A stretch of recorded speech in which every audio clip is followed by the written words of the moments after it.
Hey everyone, and welcome back to another Etheria restart video. So in today's video, guys, we are doing a damage comparison between Dinah and Kloss. The reason I'm doing this is I've seen a couple comments randomly in some videos I'm doing, completely unrelated to these two characters, but they asked why people use Dinah over Kloss in some of these runs.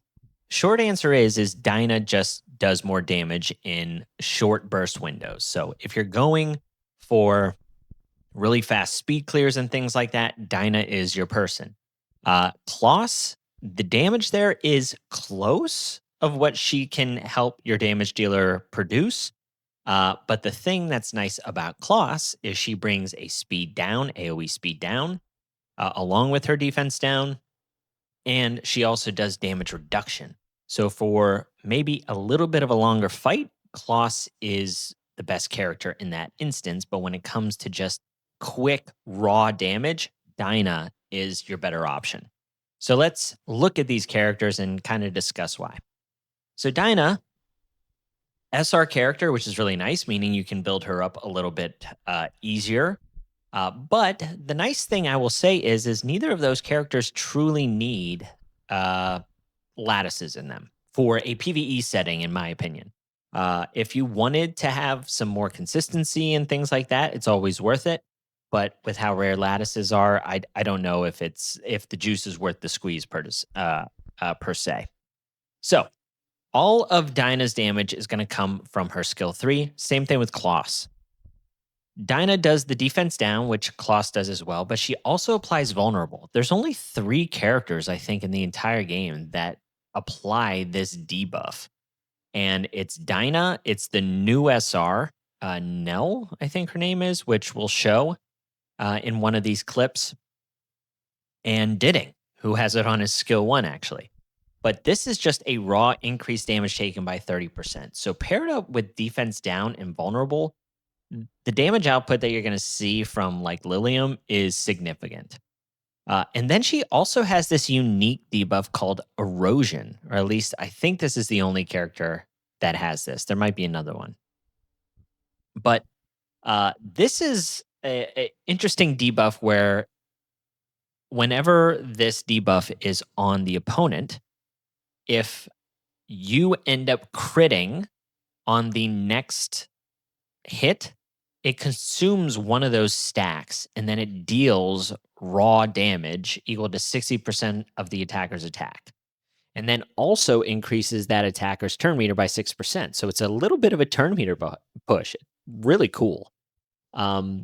So yeah, like this is just a kind of unique, cool debuff that just increases damage even more. Now, I've like briefly looked at the clips, and I'm trying to I'm having a hard time finding a individual proc of erosion. I think it's all tied to the same damage, but I could be wrong. Whenever we go through this, I'm going to try and pause at the right moment. But these 2 debuffs alone outpace Kloss. But Kloss has the defense down and speed down, which is, like I said, a lot more it's a lot more useful in kind of longer, more difficult fights. But if you have the DPS output of your damage dealer and you can 1-shot or 2-shot bosses, Dinah might be your better option. So best case scenario for Kloss is she lands the defense down, speed down, and then inflicts the 2 stacks of hacking progress, which will increase the damage taken by 10% because each stack gives you 5% damage dealt, which is 20% less than the vulnerable. So it's very clear that Dinah's damage output is better. The thing is, like I said, Dinah does not provide this additional decrease in damage by 20% if you have the 2 stacks on. Now, if Kloss ends up going on her second turn and uses, something like her skill 2, she can put another stack of hacking progress and then upgrade that into hack in. So now the damage output that your DPS is doing is double of what the 2 stacks did with hacking progress. It goes up to 20%, and then you're decreasing your damage by 35%. So, like I said, like it's just a huge swing in damage along with some additional damage output and a very, very important debuff in speed down. But anyway, so I wanted to show you guys like in these clips, the shell that I'm using is Dark Moon. So I just have it for like some additional bulk with the speed, but mainly Dark Moon is there to give the additional effect accuracy at the beginning of the turn. And I'm also running Insight. So they're getting 80% additional effect accuracy to really try and land these debuffs. Also, our modules were just trying to run them as fast as they can. So they're at the front of the turn order. Um, and then we're also running a red Kachi in here just to do the turn meter pushback. And then he also pushes our Lilium to the front of the turn order to, do fast runs. But let's jump into these clips and kind of take a look at the damage output. Okay, so here's the first one. So here we have Dinah and Kachi. So the Dark Moon goes. So we got the vulnerable, erosion, and defense down. Now Lilium's about to go, and we'll see what the number is here. Okay. So 206. So 206 from Lilium, right? And then the follow-up attack from the White Fang here for 14 and 18. So that's on the first run, right? That's on the first run. And then on the second run, let's see, because there's always going to be some variance in your damage, but it's going to be minimal. So second run here, same thing. So we don't have the erosion up this time, right? So let's see what the difference in damage is this time.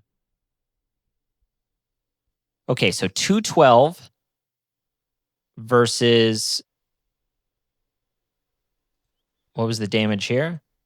212 versus 206. Like, it's interesting, right? Because the erosion was up on this one, and it wasn't up on here. And yet the damage was more here. So 212. Let's see what the White Fangs do. Just missed it. 15 and 14. So almost identical. The one White Fang proc did 18,000 and 14,000 on the other run, right? So you got more damage out of the first hit. Here we go again. This is the third run. So 215.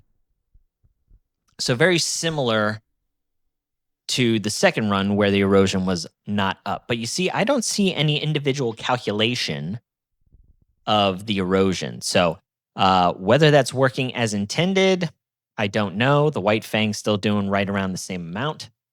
So yeah, I'm not quite sure. But still, very, very fast runs, right? Like 20 seconds. Pretty impressive. Let's check out Kloss now. Okay, so we're taking out the Dinah. We're putting in Kloss. Like I said, Kloss has that Dark Moon. The Dinah is wearing the exact same gear that I showed on Kloss. So Kloss ends up putting the defense down and gets the 2 stacks of Hack-In. This is the ideal damage output kind of scenario because the max you can get is 2 stacks. So now our Lilium's going to go. So 174. That is a big swing in damage. That's 40,000 less damage from the Kloss, right? So just on that initial hit, for sure. But this is the other thing that Kloss brings to you is she brings the turn meter control. She brings reduced damage. So if your Lilium is not hitting as hard as mine or some of the other, people out there that have some crazy damage output, Kloss might be a better option for you. But I would say in most of these instances, if you're not one-shotting people, or doing like really fast speed runs like this, you shouldn't be using Dinah anyway. You're gonna want to be more of a tanky, build or whatever. But yeah, it's not something that you should be doing. Anyway, okay. So that's the Kloss and Dinah comparison. And then the last thing I wanted to try was I wanted to put in Nell. So Nell is just 3 stars, but I have her going very, very fast and trying to just land vulnerable because she has vulnerable and speed up on her skill 3, which is really, really cool. So I'm trying to get the best of both worlds here. I'm trying to get the hack in as well as the vulnerable from the Nell. So we'll see how much damage the Lilium can do with that. So here's Lilium's big hit. 214. So the way that it seems to be going, I think the variance on the erosion was very, very low on the one instance, or very, very high on the one instance that they didn't apply the erosion, but they applied the vulnerable. Because everything is like right around that 214 cap. It's very interesting. Same thing with the White Fang. So I don't know if I put a little bit more attack on my Lilium instead of crit damage. If that would change anything, I'm not quite sure. But let's see what this second run does. We'll do 1 or 2 more comparisons. I think on the third run, we don't land vulnerable. So we land vulnerable there. And let's see what our hit is here. So 210. Like, we have the additional 10% from the hack-in debuff. So the 2 stacks should be increasing our damage by 10%. The vulnerable should be increasing it by 30%, and then the defense down. But we're doing very similar damage to Dinah, which doesn't make sense to me, right? Even when Dinah didn't apply the erosion, we were still getting these numbers from Lilium. So, I mean, I guess the takeaway from this is you can certainly just use Dinah, and then you can have other support characters in there to make things a little more consistent, because going with Kloss and Nell, it's not really good enough, in my opinion, because the damage is very similar. But vulnerable is a very good debuff in its own. Nell is just kind of like a cool character. And I'll just show you how I have her built. And then we'll look at Lilium's kind of build as well to see if something is just capped, because it's very interesting. So she's base level 13. And I literally just like threw on a Codex of Magic Shell. So I've got like good gear and stuff like that. But the speed run is almost primarily just based around the Lilium. So that's what she was wearing here. Now our Lilium is in White Fang. So she has Harvest. So she's ignoring the HP by another 30%, along with the defense down. And her first 3 instances of damage from the Keen Eye are up there. I wonder what the difference in output would be if she had like momentum with the Kloss and the Nell and all of those things. But yeah, so right here we have 3,800 attack and only 297 crit damage. So we're not like crit capped or anything. At least I don't think. If anyone smarter out there knows why that's kind of happening, it's just interesting to me that the damage output is very similar in 2 ways. One, whenever the Dinah didn't land the erosion and our damage output was almost identical.